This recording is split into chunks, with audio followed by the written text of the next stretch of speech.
Hello viewers, स्वागत है आपका इस वीडियो में। इस वीडियो में मैं आपके साथ प्रैक्टिकल बातें डिस्कस करूंगा। प्रैक्टिकल बातें मतलब अगर आप लोग इस वीडियो पर आए हैं, आप टैक्स प्लानिंग के बारे में जानने के लिए आए हैं, आप ये जानना चाहते हैं कि सैलरी की टैक्स प्लानिंग कैसे की जा सकती है।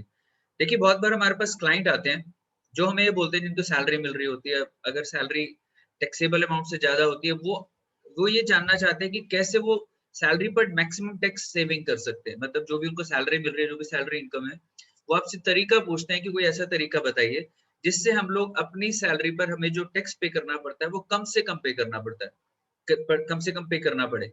तो मैं आज आपको वही सॉल्यूशन देने वाला हूँ कि आप उनको क्या सजेशन दे सकते हैं।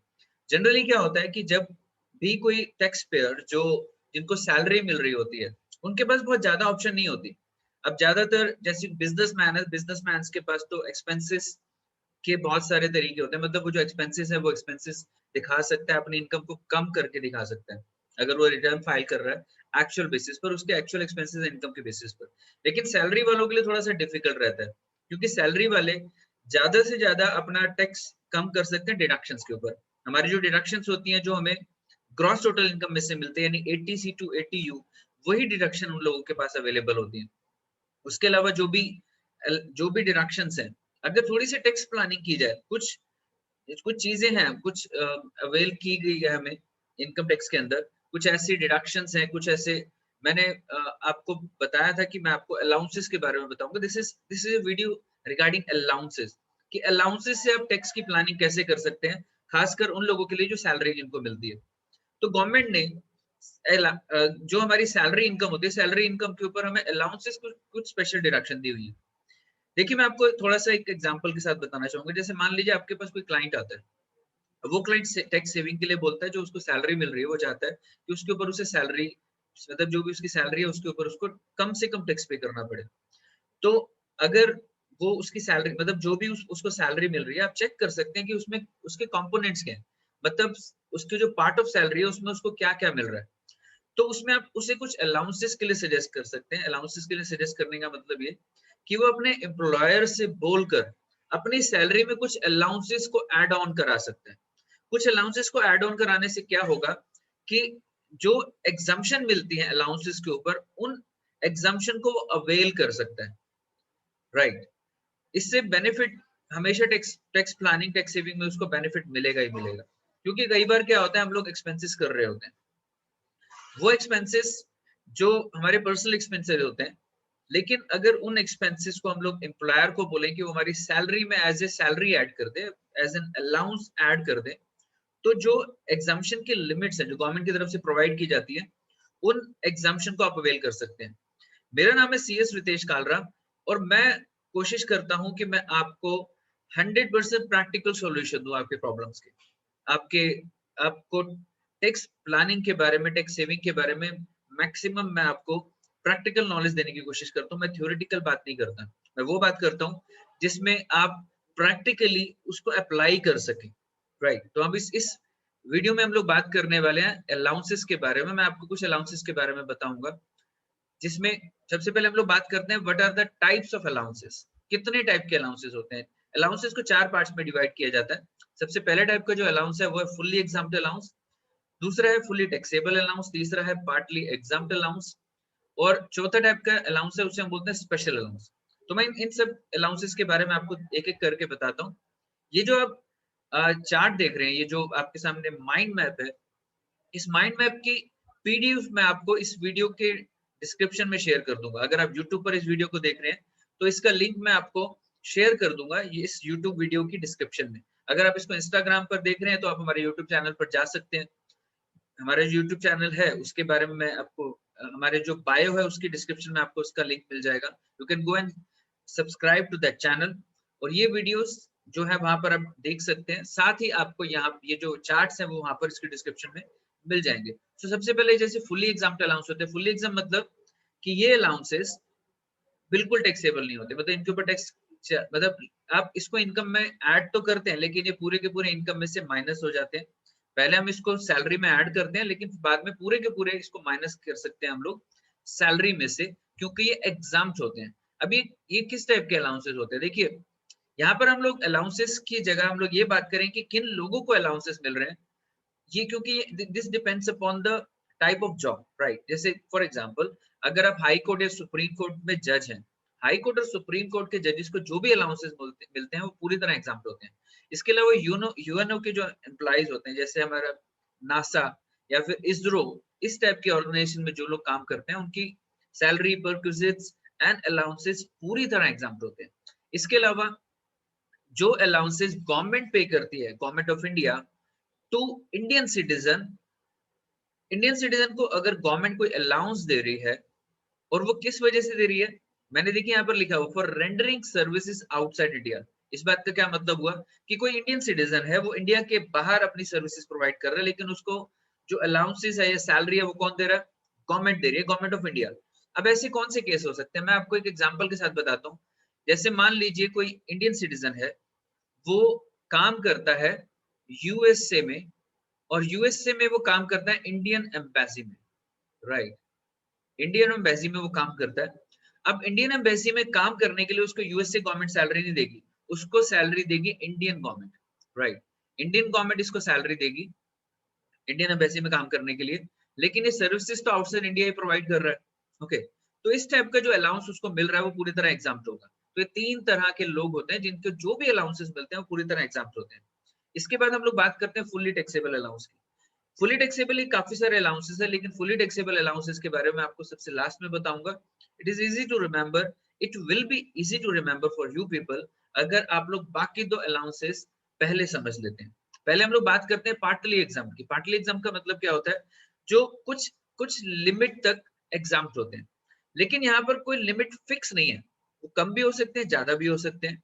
ओके, लेकिन इसके अंदर आपको अमाउंट कैलकुलेट करना पड़ता है, अमाउंट ऑफ एग्जाम्पशन कैलकुलेट करना पड़ता है। दिस इज नॉट फिक्स, ये वेरी करता है ना, वेरिएबल है ये। तो इसमें सिर्फ एक ही टाइप का अलाउंस होता है, उस अलाउंस को हम लोग बोलते हैं एचआरए, हाउस रेंट अलाउंस। अब हाउस रेंट अलाउंस क्या होता है, ज्यादातर अब मान जैसे एम्प्लॉयर होता है, एम्प्लॉयर अपने एम्प्लॉइज को कई बार ये बोलता है कि आप एक काम करो, आप बहुत दूर से आते हो, आप हमारे ऑफिस के पास ही अपना आप ऑफिस के पास ही अपना घर ले लो, रेंट पे ले लो, उसका रेंट का जो पैसा होगा हम आपको एज एन एचआरए दे देंगे, हम आपको एक फिक्स अमाउंट दे देंगे रेंट पे करने के लिए, आप उसमें से अपने मकान का रेंट भरते रहना। ओके, तो इस टाइप के अमाउंट को हम बोलते हैं HRA, house rent allowance, right. अभी जो हाउस रेंट अलाउंस होता है, हाउस रेंट अलाउंस के अंदर आपको देखना होता है अमाउंट ऑफ एग्जाम्पशन। जितना भी अमाउंट मिलता है वो पूरा का पूरा टैक्सेबल नहीं होता। अगर आप इसको सही तरीके से समझेंगे तो इसमें से बहुत सारे अमाउंट होता है जो आप exemption as an exemption claim कर सकते हैं। अब देखिए बहुत इंपॉर्टेंट अलाउंस है। इंपॉर्टेंट अलाउंस क्यों है, क्योंकि मान लीजिए आपके पास कोई क्लाइंट आता है जिसको सैलरी मिल रही है और अच्छा amount of salary he is getting, उसके उसके सैलरी के ऊपर टैक्स भी काफी बनता है। तो आप उसको सजेस्ट कर सकते हैं कि why don't you take salary as an allowance, मतलब अपनी सैलरी का कुछ पार्ट आप एचआरए में कन्वर्ट करा लीजिए, राइट। लेकिन इसमें एक चीज ध्यान रखने वाली है, और वो ये है कि ये अलाउंस की डिडक्शन आपको तभी मिलती है जब आप रेंट पर रह रहे होते हैं। यानी कि अगर आपका खुद का मकान है, आप खुद के मकान में रह रहे हैं, तो आप ये अलाउंस क्लेम नहीं कर सकते, राइट। प्रैक्टिकली क्लेम नहीं कर सकते। ओके, सो कोई ऐसा काम नहीं करना चाहिए जिसमें प्रैक्टिकली या लॉ के अकॉर्डिंग या एक्ट के हिसाब से वो गलत हो, राइट। तो ये तभी अलाउंस आप क्लेम कर सकते हैं जैसे आपका जो क्लाइंट है वो मान लीजिए अपने घर में नहीं रहता, वो रेंट पे रहता है, ऑफिस के पास रहता है, तो आप उसको बोल सकते हैं। अब मान लीजिए उसको एम्प्लॉयर वो खुद अपनी मर्जी से रहता है, जिस जगह पर वो रहता है वो अपनी मर्जी से रहता है, मतलब वो ऑफिस के पास उसने खुद अपनी मर्जी से हाउस लिया। ओके, अब इस केस में एम्प्लॉयर उसको एचआरए नहीं दे रहा, लेकिन वो एम्प्लॉयर से बात जाके डिस्कस कर सकते हैं, एम्प्लॉयर को बोल सकते हैं कि आप मेरी सैलरी का एक पार्ट एज एन एचआरए मुझे दे दो। क्योंकि एक्चुअली तो देखा जाए तो वो खर्चा वो क्यों कर रहा है, क्योंकि उसको ऑफिस पास में पड़ता है, उस क्योंकि वो ऑफिस के पास रहना चाहता है, उस जॉब को करने के लिए वो खर्चा कर रहा है। तो इस टाइप के अलाउंसेस के लिए हम लोग सजेस्ट कर सकते हैं कि आप अपने एम्प्लॉयर को बोलो कि मेरी सैलरी का एक पार्ट एज एन एचआरए मुझे दे दें। तो इसके लिए आप अलाउंस से देखिए, आपको जो भी अलाउंस मिलता है, मान लीजिए आपको एक्स अमाउंट मिलता है, अब जो भी एक्स अमाउंट मिलता है उसमें से आप सबसे पहले निकालेंगे कि कितना अलाउंस आपको एज पर एक्ट एग्जाम्प्ट हो रहा है। एग्जाम्पशन का अमाउंट निकालने के बाद जो अमाउंट बच जाएगा वो आप सैलरी में ऐड कर देंगे, वही आपके लिए टैक्सेबल होगा। या फिर हम लोग ऐसे बोल सकते हैं कि आप सैलरी में इसको ऐड कर दोगे और उसके बाद जो एग्जाम्पशन का अमाउंट है, एग्जाम्पशन की जो लिमिट है, आप उसको माइनस कर सकते हैं। इट इज ऑटो कैलकुलेटेड, मतलब जब हम लोग रिटर्न फाइल करते हैं तो रिटर्न में हमें ये चीज मेंशन करनी होती है, और फॉर्म 16 के अंदर भी एम्प्लॉयर आपको इस चीज पूरी कैलकुलेशन मेंशन करके देता है। ओके, तो आने वाली जो फ्यूचर वीडियोस होंगी उसके अंदर मैं प्रैक्टिकली आपको बताऊंगा कि एचआरए की एग्जाम्पशन रिटर्न फाइल करते वक्त आप कैसे उसको दिखाते हैं, फॉर्म 16 में किस तरीके से दिखाया जाता है। तो I will be telling you each and everything. हमारी फ्यूचर वीडियोस में मैं आपको और भी बहुत अच्छी चीजें प्रैक्टिकली बताने वाला हूँ। ओके, तो इसमें आपको देखना होता है कि अमाउंट ऑफ एग्जाम्पशन कितनी मिलनी है। मान लीजिए आपको एक्स अमाउंट मिल रहा है, तो आपको ये चेक करना है कि आपको अमाउंट कितना एग्जाम्प्ट हो रहा है। इसमें आपको तीन चीजें देखनी होती है। सबसे पहले आपको देखना होता है कि आपकी जो भी सैलरी है, सैलरी में आपको बताऊंगा कि सैलरी क्या होता है। यहाँ पर सैलरी का मतलब है एसएएस। एसएएस का मतलब होता है सुपर एनुएशन सैलरी। यहाँ पर मैंने मीनिंग ऑफ सैलरी मेंशन किया हुआ है। एसएएस का मतलब होता है सुपर एनुएशन सैलरी, यानी सबसे पहले आपको निकालना होगा एसएएस, सुपर एनुएशन सैलरी। मैं आपको यहाँ पर बता देता हूँ what is superannuation salary. Superannuation salary के तीन पार्ट्स होते हैं।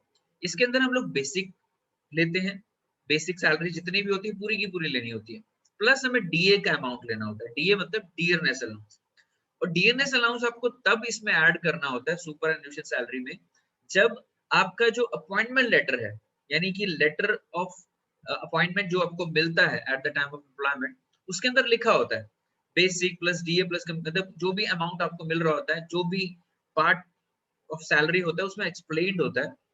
तो उसमें जो आपको एम्प्लॉयमेंट अपॉइंटमेंट लेटर होता है, लेटर ऑफ एम्प्लॉयमेंट, उस एम्प्लॉयमेंट लेटर के अंदर मेंशन होता है कि जो डियरनेस अलाउंस का अमाउंट है, वो जब रिटायरमेंट बेनिफिट दिए जाएंगे, यानी कि ग्रेजुटी आपको मिलेगी, प्रोविडेंट फंड जो पेंशन होती है वो मिलेगी, तो उस टाइम पर उन अमाउंट्स को निकालने के लिए, यानी ग्रेजुटी का अमाउंट निकालने के लिए, क्या डियरनेस अलाउंस को आपके बेसिक में ऐड किया जाता है। अगर रिटायरमेंट बेनिफिट निकालने के लिए आपके डीए को, डियरनेस अलाउंस को बेसिक में ऐड किया जाता है, तो यहाँ पर भी सुपर एनुएशन सैलरी निकालने के लिए भी आप डीए के अमाउंट को बेसिक सैलरी के अमाउंट में ऐड करेंगे, नंबर वन।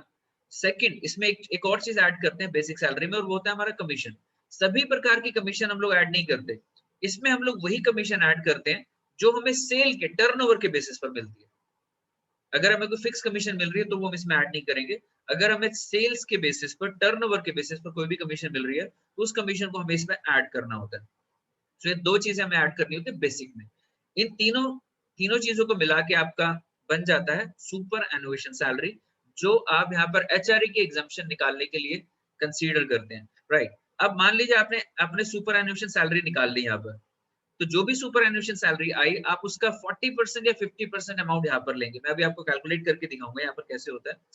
अब सुपर एनुएशन सैलरी आपने निकाल ली, मान लीजिए एक्स अमाउंट आया, तो उसका 40% लेंगे, 50% लेंगे। 50% होता है for metro cities, right. Metro cities जो होती हैं वो सारी, जैसे दिल्ली हो गया, बॉम्बे हो गया, तो चार हमारी मेट्रो सिटीज हैं, आप लोग जानते हैं इसके बारे में। 50% मेट्रो सिटीज के लिए लेते हैं और 40% लेते हैं अदर सिटीज के लिए। अगर कोई भी और सिटीज है मेट्रो सिटी को छोड़ के, अदर सिटीज, तो उसके लिए आप लेंगे 40% of superannuation salary, right. तो यहाँ पर आप अमाउंट लेंगे उसका, मैं भी आपको इसका कैलकुलेशन करके दिखाऊंगा। दूसरा अमाउंट आपको लेना होता है एक्चुअल एचआरए, यानी कि आपको एक्चुअली कितना एचआरए मिल रहा है। और थर्ड पार्ट जो आपको लेना होता है, वो लेना होता है रेंट पेड, यानी कि जितना भी आप रेंट पे कर रहे हो उसका अमाउंट लेंगे और उसमें से माइनस कर देंगे 10% of SAS, 10% of superannuation salary. मैं आपको दिखाता हूँ, हम एक एग्जांपल के साथ करते हैं। जैसे ये एचआरए का एग्जांपल मैंने यहाँ पर लिया, मान लीजिए आपकी जो पर मंथ सैलरी है वो है 1 लाख रुपए पर मंथ, और सुपर एनुएशन सैलरी है। मैं इसमें वही अमाउंट ले रहा हूँ जो हमें सुपर मतलब एचआरए की एग्जाम्पशन कैलकुलेट करने के लिए लेना है। आपकी सैलरी एक्चुअली सैलरी से ज्यादा हो सकती है, लेकिन हम लोग यहाँ पर सिर्फ वो सैलरी ले रहे हैं जो एचआरए के एग्जाम्पशन कैलकुलेट करने के लिए, यानी कि सुपर एनुएशन सैलरी का अमाउंट भी कंसीडर कर रहे हैं, राइट।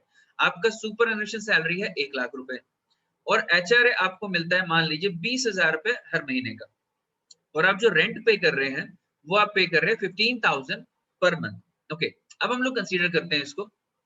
यहाँ पर आप क्या करेंगे, अब इसमें 40%, अब मान लीजिए वो दिल्ली में रहता है, ओके, दिल्ली में उसका जहां पर उसने रेजिडेंस लिया वो दिल्ली के अंदर है, तो आप 50% लेंगे, यानी कि जो भी आपकी सुपर एनुएशन सैलरी है वो है 1 लाख रुपए। 1 लाख का 50% आप लेंगे, यहाँ पर आ जाएगा आपका 50,000। और ये हम लोग मंथली बेसिस पे कैलकुलेट कर रहे हैं, ये हम लोग पर मंथ बेसिस पे कैलकुलेट कर रहे हैं। बाद में हम इसे ईयरली बेस पे, मतलब इसको ईयरली मोड में ले आते हैं, पूरा एनुअल हम लोग अमाउंट ले लेते हैं।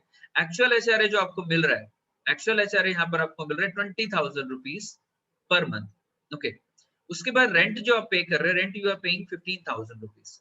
आप यहाँ पर 15,000 रुपए रेंट पे कर रहे हैं। ओके, तो ये 15,000 का अमाउंट आपने ले लिया यहाँ पर, लेकिन इसमें से आपको माइनस करना है क्या, जो भी आपका एसएएस है, यानी कि 1 लाख, इसका 10%, यानी कि 1 लाख का 10% हो गया आपका 10,000। तो ये जो 15,000 माइनस 10,000 आया, ये आ गया आपका 5,000 रुपए।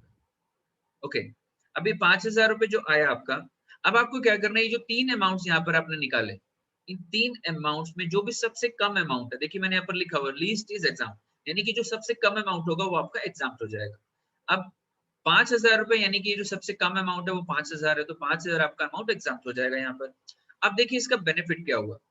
अब आपकी सैलरी है 1 लाख रुपए, हम लोग कंसीडर कर लेते हैं, this is just for an example, आप एग्जांपल लीजिए। 1 लाख रुपए आपकी टोटल सैलरी है, जिसमें आपका एचआरए वगैरह सब कुछ इंक्लूडेड है। ओके, हम लोग सिर्फ 1 लाख रुपए यहाँ पर टोटल सैलरी मान रहे हैं। ओके, तो आपकी पूरे साल की सैलरी होगी यहाँ पर 12 लाख रुपए। ओके, आपकी सैलरी होगी यहाँ पर 12 लाख रुपए। अब इस 12 लाख में से अगर ये 5,000 रुपए हर महीने का आपको एग्जाम्पशन मिल जाए, तो 5,000 इंटू 12 हो जाएगा 60,000। ओके, तो यहाँ पर पहले आपको टैक्स जो पे करना था वो पे करना था 1,20,000 के ऊपर, लेकिन अब आपको टैक्स कितने पे करना होगा, 11,40,000 पे। और देखिए बहुत ध्यान देने वाली बात है वो ये है, यहाँ पर देखिए आपका टैक्स कितना बच रहा है। जस्ट थिंक अबाउट इट, अगर आप 12 लाख रुपए इनकम ले रहे हैं, अगर आपकी 12 लाख रुपए सैलरी है, तो आप 30% वाले टैक्स स्लैब के अंदर है। ओके, अगर आप 60,000 रुपए अपने क्लाइंट की, अगर आप 60,000 रुपए अपने क्लाइंट की सैलरी कम करवा देते, कम मतलब इन टर्म्स ऑफ एग्जाम्पशन, अगर इसको आप टैक्स फ्री करा देते हैं 60,000 रुपए की, तो 60,000 रुपए के ऊपर अगर उसकी 12 लाख रुपए इनकम है, तो 30% वाले स्लैब के हिसाब से 60,000 रुपए के ऊपर एक्चुअली उसको, अगर वो एचआरए नहीं ले रहा, तो उसको 18,000 रुपए टैक्स पे करना पड़ रहा था। अगर आप उसको ऐसी कंसल्टेशन देते हैं, आप उसको ऐसे सजेशन देते हैं टैक्स सेविंग की, तो he will be able to save is 18,000 rupees, 18,000 रुपए बचा सकता है। राइट, और मैं आपको एक चीज और बताता हूँ, मान लीजिए वो यहाँ पर रेंट पे कर रहा होता 25,000 रुपए। ओके, ध्यान दीजिएगा, अगर वो 25,000 रुपए रेंट पे कर रहा होता, क्योंकि 20,000 उसको मिल रहा है, ज्यादातर हम लोग क्या करते हैं, जितना रेंट मिलता है उससे ज्यादा बेटर हाउस कोशिश करते हैं कि हमें मिल जाए। राइट, तो मैं एक एग्जांपल के लिए ले रहा हूँ, 25,000 रुपए आप रेंट पे कर रहे हैं, और 10,000 रुपए यहाँ पर आपको, आपने रेंट, ये जो आपका एसएएस था उसका 10% आपने माइनस कर दिया 10,000, तो ये बच गया 15,000। ओके, यानी कि 15,000 रुपए महीने के हिसाब से अगर आप उसको एग्जाम्पशन दिलवाते हैं, 15,000 इंटू 12 हो जाएगा 1,80,000। 1,80,000 का अगर हम लोग 30% निकालें, 30% ऑफ 1,80,000, इट कम्स टू 54,000।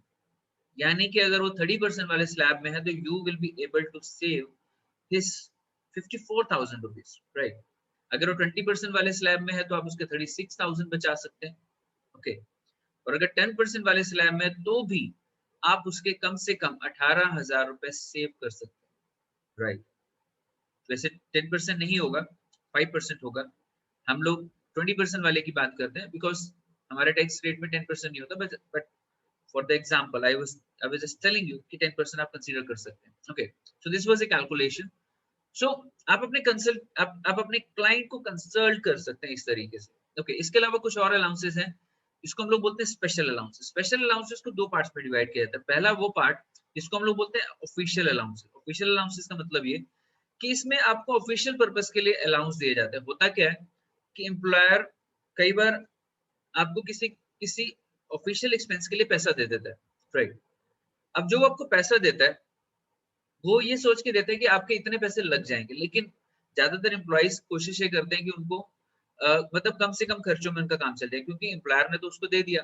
अब वो चाहेगा कि वो ज्यादा से ज्यादा पैसे बचा ले, ताकि ऑफिस के लिए तो जो खर्चा हुआ वो हुआ, लेकिन अगर कुछ पैसा उसको बच जाता है, तो ही विल ऑलवेज ट्राई कि वो कुछ पैसा बचा ले। राइट, अब इस केस में जो ऑफिशियल एक्सपेंसेस होते हैं, जैसे ट्रांसफर एक्सपेंस हुआ, मान लीजिए एम्प्लॉयर ने आपको ट्रांसफर कर दिया एक सिटी से दूसरी सिटी में, तो ट्रांसफर का जो खर्चा है, अपने सामान को एक सिटी से दूसरी सिटी में शिफ्ट करने के लिए जो आपका पैसा खर्च हुआ, वो सारा पैसा आपको एम्प्लॉयर दे रहा है।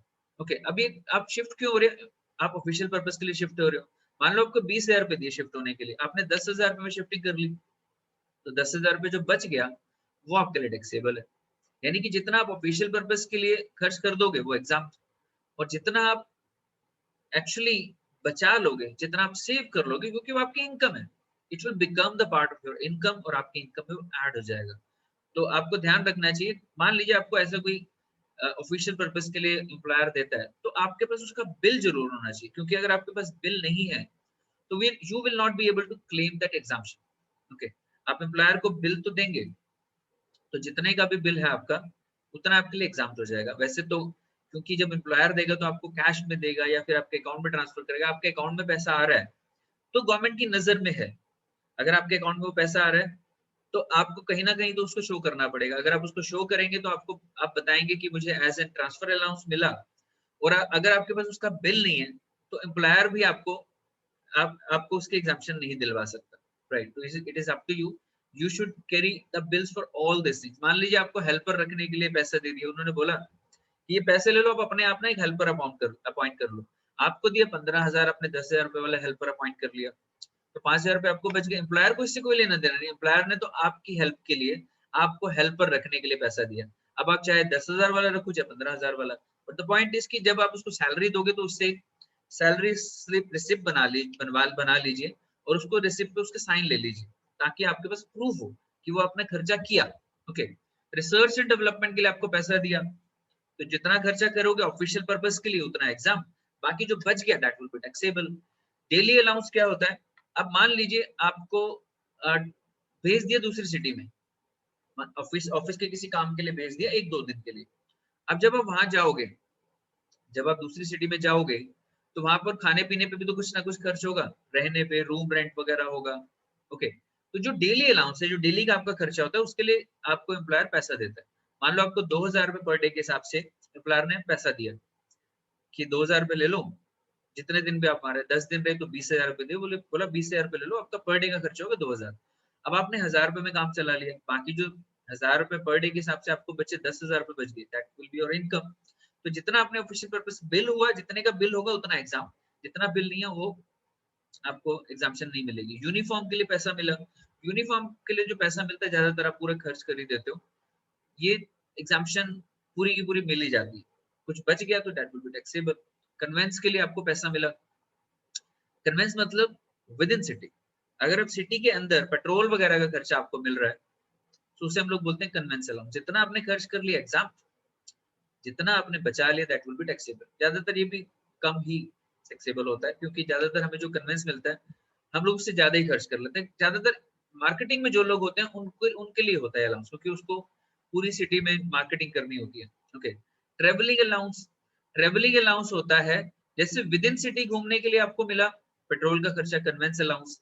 अगर आपको दूसरी सिटी में भेजा, टिकट का खर्चा हुआ आपका, प्लेन से भेज दिया, ट्रेन से भेज दिया, बस से भेज दिया, राइट, तो वो ट्रेवलिंग अलाउंस होता है, आने जाने का खर्चा, ट्रेवल करने का खर्चा, कहीं पर भी आपको भेज दिया तो ट्रेवलिंग अलाउंस आपको मिलता है। जितना आपने खर्च कर दिया, जितने की टिकट्स हैं आपके, जितने का बिल है दैट विल बी एग्जाम, और बाकी पूरा का पूरा वो हो जाएगा टैक्सेबल।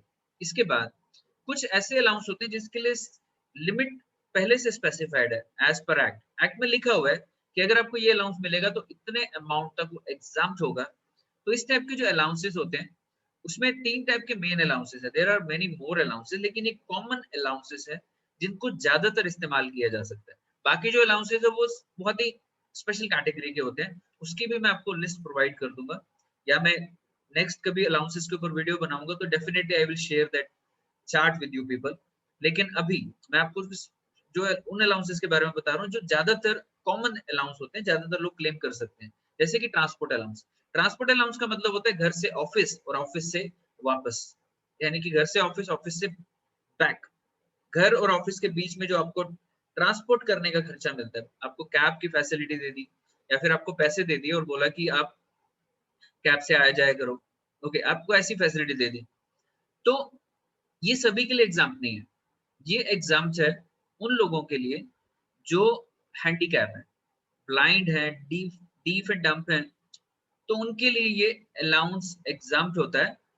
3200 रुपए पर मंथ की लिमिट है। 3200 3200 इंटू 12 का मतलब हुआ यहाँ पर, मैं यहाँ पर कैलकुलेट करता हूँ, 3212 यानी कि 004 and it will come to 37,400। 37,400 आपका एक साल का एग्जाम्पशन मिल जाता है आपको। लेकिन ध्यान दीजिएगा यहाँ पर लिखा हुआ अप टू 3200 पर मंथ, यानी कि अगर आपके पास बिल है इसका तो पूरा 3200 का एग्जाम्पशन मिल सकता है। फॉर एग्जाम्पल आपका डेली का 200 रुपए का खर्चा आने जाने का, ओके, तो अगर आप 25 दिन भी जाते हैं, 26 दिन भी जाते हैं, तो आपका टोटल खर्चा हो गया 5200 रुपए। अब 5200 रुपए के बिल होने चाहिए आपके पास, ओके, मतलब आपने इतना खर्चा किया, 3200 रुपए इसमें एग्जाम हो जाएगा। बाकी जो आपको मिला 2000 रुपए जो एक्स्ट्रा मिल रहा है आपको, वो टैक्सेबल हो जाएगा, ओके। अब मान लीजिए आप खर्चा कर रहे हैं, आपका 100 रुपए पर डे का खर्चा है, तो आपका पूरे महीने का खर्चा हो गया 2600 का। आपको मान लीजिए आपको मिलता है 5000 रुपए, ओके, मान लीजिए आपको 5000 मिलता है, 2600 रुपए तो आपका एग्जाम हो गया, क्योंकि इसमें लिखा हुआ अप टू। पूरा 3200 एग्जाम नहीं है, जितना आप खर्चा करोगे उतनी एग्जाम्शन मिलेगी। एम्प्लॉयर आपको ज्यादा भी दे सकता है और कम भी दे सकता है, लेकिन अगर ज्यादा मिल रहा है और आपको ज्यादा से ज्यादा एग्जाम्शन चाहिए, 3200 तक की एग्जाम्शन चाहिए, तो आपका खर्चा भी 3200 का होना चाहिए। अगर 3200 से कम का खर्चा तो आपको पूरी एग्जाम्शन नहीं मिलती। उसके बाद children education allowance. Children education allowance होता है बच्चों की पढ़ाई के लिए, राइट। ध्यान दीजिएगा, अगर आपके बच्चे हैं और वो स्कूल में पढ़ते हैं तभी ये एग्जाम्शन मिलेगी। अगर आपके बच्चे नहीं है या फिर बच्चे हैं लेकिन स्कूल में नहीं पढ़ते, तो this amount will not B exempted, okay. तो ये आपकी जो एग्जाम्शन होती है वो होती है 100 रुपीज पर मंथ, 100 रुपए पर महीने का आपको एग्जाम्शन मिलता है, और मैक्सिमम 2 बच्चों के लिए मिलता है। यानी कि अगर आपके 2 बच्चे हैं, आपको एक महीने का 100 रुपए एग्जाम्शन है, तो 12 महीने का यानी कि 2400 रुपए। 2 बच्चे हैं तो 2400 का, बट द कंडीशन इज कि आपके बच्चे स्कूल जा रहे हो। अगर स्कूल नहीं जा रहे या बच्चे नहीं है तो you will not get this exemption, okay. इसके बाद है हॉस्टल अलाउंस। मान लीजिए आपके बच्चे हॉस्टल में पढ़ रहे हैं, हॉस्टल में रहते हैं, तो आपको एग्जाम्शन मिलती है 300 पर मंथ पर चाइल्ड, ओके। जैसे education allowance, children education allowance के केस में था आपको 300, 100 रुपए की एग्जाम्शन मिल रही थी, यहाँ पर आपको मिलेगी 300 into 12 and maximum for 2 children, तो ये हो जाएगा आपका 7200 पर मंथ, सॉरी ये पर एनम हो गया पूरे साल का, ओके। तो ये आपकी एग्जाम्शन है। अब देखिए टैक्स प्लानिंग की अगर बात करें तो आप अपने क्लाइंट को ये सजेस्ट कर सकते हैं, आप उनको बोल सकते हैं कि वो चिल्ड्रन ये कॉमन अलाउंस है, अगर आप कुछ भी अमाउंट उसका बचाते हैं, कुछ भी टैक्स छोटा सा माइनर सा भी आप उसको सजेशन देते हैं जिसकी वजह से वो थोड़ा सा भी टैक्स बचाता है। देखिए क्लाइंट के लिए अगर आप कुछ भी maximum, if you provide a service, if you provide a consultation और आप कुछ भी उसको बेनिफिट करवाते हैं, तो वो आपसे ही काम करवाएगा लाइफ टाइम के लिए। बिकॉज हमारा मेन पर्पस ये नहीं कि हम किस तरीके से क्लाइंट से एक्वायर करें, हमारा ये भी पर्पस है कि हम किस तरीके से क्लाइंट को मेंटेन करें, कैसे हम उनको रिटेन कर सके, ताकि वो हमारे पास ही जाए और हमें और रेफरेंस भी दे। अगर आप एक बार टैक्स सेव कर देते हो, उनको सजेशन दे देते हो, तो you will be able to make more and more clients. So this is very important. So मैं आपको इसी तरीके की प्रैक्टिकल वीडियो शेयर करता रहूंगा, जिसमें मैं आपको टैक्स प्लानिंग के साथ एक्सप्लेन करूंगा कि प्रैक्टिकली उस चीज को कैसे इंप्लीमेंट किया जा सकता है। अगर आप चाहते हैं कि आपको इस तरह की वीडियोस मिलती रहे, तो प्लीज मुझे मोटिवेट करने के लिए, because I need the energy. अगर मेरे पास आप लोगों का प्यार मुझे मिलता है और आप लोगों के लाइक्स मुझे मिलते हैं खासकर, और अगर आप मुझे मोटिवेट करते हैं इस चीज के लिए कि मैं आपके लिए टैक्स प्लानिंग से रिलेटेड और अच्छी वीडियोस लेकर आऊं, तो प्लीज फॉलो कीजिए हमें इंस्टाग्राम पर, और यूट्यूब पर हमें हमें सब्सक्राइब कीजिए, क्योंकि यूट्यूब पर मैं इससे भी और बेटर वीडियोस डालता हूँ, because we have great videos over there. जो अभी मैंने यहाँ पर इंस्टाग्राम पर, अगर आप इंस्टाग्राम पर ऐसे देख रहे हैं, तो we have not uploaded those videos on Instagram. हम क्योंकि मार्केटिंग से रिलेटेड और बाकी जो टेक्स्ट प्लानिंग से रिलेटेड वीडियोस हैं, हम लोग यूट्यूब पर बहुत सारी अपलोड कर चुके हैं। उसमें हम लोग बताते हैं कि किस तरीके से आप अपने क्लाइंट्स बना सकते हैं। हम आपको 3 टॉपिक्स के ऊपर 3 टॉपिक्स के ऊपर खासकर वीडियोस देते हैं। पहला टॉपिक रहता है हमारा इनकम टैक्स, दूसरा टॉपिक रहता है जीएसटी, और तीसरा और सबसे इम्पोर्टेंट टॉपिक जिसके ऊपर हम लोग बात करते हैं वो हमारी स्पेशलिटी है, और वो ये है कि हम लोग आपको बताते हैं कि किस तरीके से पैन इंडिया में आप अपने क्लाइंट बना सकते हैं। तो अगर आप चाहते हैं कि आप ये सीखें कि किस तरीके से हम लोग पैन इंडिया में अपने क्लाइंट बनाते हैं और कैसे आप पैन इंडिया में अपने क्लाइंट बना सकते हैं, तो आप जुड़े रहिए हमारे साथ। हम आपको भर भर के वैल्यू देने वाले हैं। हम आपको इतनी इतनी इंफॉर्मेशन दे देंगे कि आपको वैसी information, I can guarantee you कि जिस तरीके से जो चीजें हम आपको बताएंगे, you will not get this kind of information anywhere anywhere in on internet, right? I can guarantee you. So हम लोग मिलते हैं अगली वीडियो में, तब तक के लिए thank you very much and good bye.